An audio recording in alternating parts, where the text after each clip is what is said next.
السلام عليكم ورحمة الله وبركاته. أهلا بكم معانا وصفة جديدة من وصفات مطبخ همسة. النهاردة هنقدم حاجة سريعة كده وسهلة، عملتها في العشاء. أنا هعمل سندوتشات شاورما ومعاها بطاطس محمرة. شاورمة اللحمة بتفرقش كتير عن شاورمة الفراخ. بس الفرق ان انتي بتكوني متبلة شاورمة اللحمة من قبلها بيوم مثلا وتبيتيها في التتبيلة بتاعتها. لكن شاورمة الفراخ ممكن تعملي فيها كده، لكن احسن حاجة ان هي بتكون سريعة. يعني لو انا قطعتها في وقتها بقدر ان انا اعملها على طول، مش محتاجة فترة طويلة عشان تتبل. دي الفراخ بتاعتي اللي انا استعملتها. انا استعملت فراخ بانيه عادية خالص متقطعة سلايدز، ومعاها بصلتين كبار، ماشي، بكون مقطعاهم وغسلاهم. تمام. ومعاها 4 طماطمات، انا جبت حوالي نص كيلو بانيه، ومعاها بصلتين كبار، ومعاها 4 طماطميات، وحزمة بقدونس واحدة، وقرن فلفل او قرنين فلفل حسب ما بتحبي الاكل مشطشط ولا لا. وبتستعملي فلفل اسود، وبستعمل كمون، بستعمل شطة، بستعمل شوية بهارات بتاعتي كده اهوت، وطبعا الملح.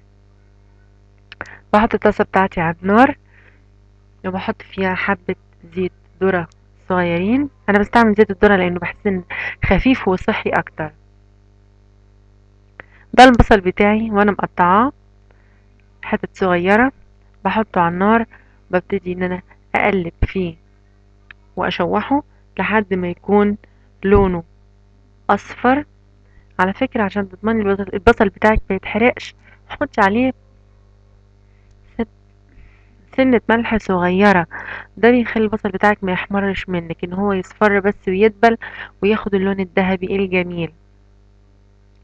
انا هنا قطعت البانيه بتاعي شرايح صغننة رفيعة.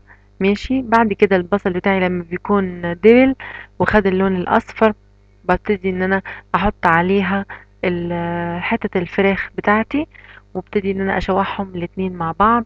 بتبلها بالملح والشطة والفلفل الاسود وشوية بهارات، ريحتها بتبقى خرافة وهي بتتشوح على النار. طبعا بتقلبي، انا بحب اشتغل على نار هادية على فكرة. بحس ان الاكل بيبقى براحته اكتر، مش النار العالية بحس ان هي بتموت الاكل بتاعي كده. بشوح كده بالراحة وبخلي الاكل بياخد وقته. تمام. بكون قطعت الطماطم قطع صغيرة، ببتدي ان انا اضيفها على البصل والفراخ واشوح مرة تانية. جنب الاكلة دي كلنا بنحب سلطة الطحينة، بطاطس محمرة، حاجة ساقعة. انا وانا شغالة كده بقلب الطماطم والبصل والفراخ، بكون جبت البطاطس بتاعتي وابتدي اقشر. تمام، عشان الاتنين يبقوا ايه خلصانين مع بعض يعني. هنا حطيت كوباية مية واحدة على الطماطم والفراخ والبصل وانا بشوحهم. ادي هي كوباية مية تاخد غلوة، واقوم ايه مغطياها على نار هادية. قطعت البقدونس بتاعي حتت صغننة، تقريبا وصلت الفراخ بتاعتي 3/4 سوا، قربت تشرب ميتها، بقوم ضيفالها البقدونس واقلب. تمام، وارجع تاني اغطي عليها واسيبها على نار هادية لغاية ما تتشرب كل المية اللي فيها، والبقدونس بيكون دبل كده. ايه، ابتدت انها تخلص. ادي هي حتى صينية الشاورما لما خلصت ده شكلها، وادي البطاطس لما تحمر. تمام.